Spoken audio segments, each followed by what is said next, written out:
These USDA-backed programs offered a golden opportunity for farmers. Get paid well to grow food going directly to local pantries and schools. Then, the new administration announced halts to those programs, throwing production, payment, and farm life into panic. Some even call it farming purgatory. They'll be cutting the amount of food that we received, and we know that they're going to be cutting about a third of next month's allocation. So we've been receiving about 60,000 pounds of food the last 2 months, and they'll be reducing that by about 20,000 pounds immediately in April. And part of the issue also is the uncertainty of the future.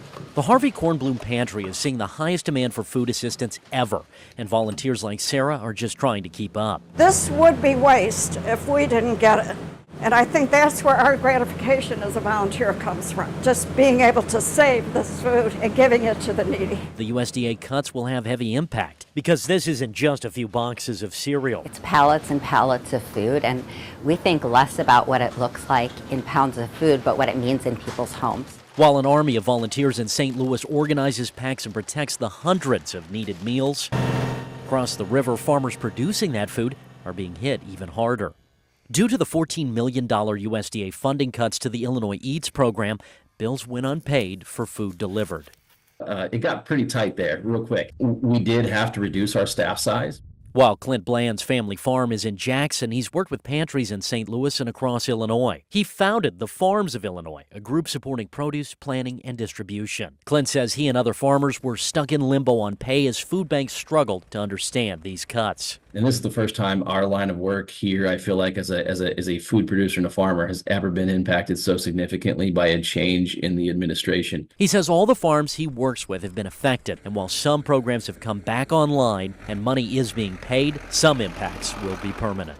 Because of that, we can't justify the continual size of labor that we have now. Clint worries he'll have to cut more from the payroll. The food banks that grew to approximately 30% of our gross sales. He's been helping dozens of farmers make crop plans, figure out shipping. Now that all could be for nothing. We're going to plan C and D and E and we're out there trying to figure out where is this extra food going to go, right? We felt like there was finally the wheels were turning and moving in a very positive direction for local food. And then suddenly it just got yanked out. In St. Louis, pantries are just trying to roll with the punches. That's basically it, just to give back to the community. The JFS Food Bank provides a few weeks of food to people in times of crisis, but they do this for literally thousands of customers. Like, David, who was a grandfather, his monthly income wasn't enough for him as a retired individual. And so the nutritious food here just helped him. And then his daughter needed some support for a while, and he had his grandchildren with him. And he needed a little extra just for a couple months till she got back on her feet, and then they didn't need us anymore. And the uncertainty isn't just felt by the food pantries. We're kind of left here hanging out to dry. We're trying to feed the masses, but we feel like we're stuck in farming purgatory. Ben Stumpf has built his own vegetable farm in the past 5 years. He was excited by these USDA programs providing customers concrete income and even allowing him to quit his overnight shift at UPS. From 3 in the morning till 8 a.m. and then I'd get off, I'd come here, work 6-7 hours. And then the whole time in my mind, it's like, how does this benefit society when you got your farmers working 2 jobs? He was able to quit one job, double his income, and spend time with his 15-month-old son. He was expanding operations, providing his own health insurance, and even hired a full-time farmhand. We need support from our federal government. Then the USDA cut the programs, and everything fell apart. Ben, obviously the rug was ripped out from underneath us, totally sudden. He had texted me one day, and our jaws, dropped. Ben had to immediately drop her to part-time as his stress level skyrocketed. How many more punches do I want to take? My son's going to dictate a lot of how I spend my time.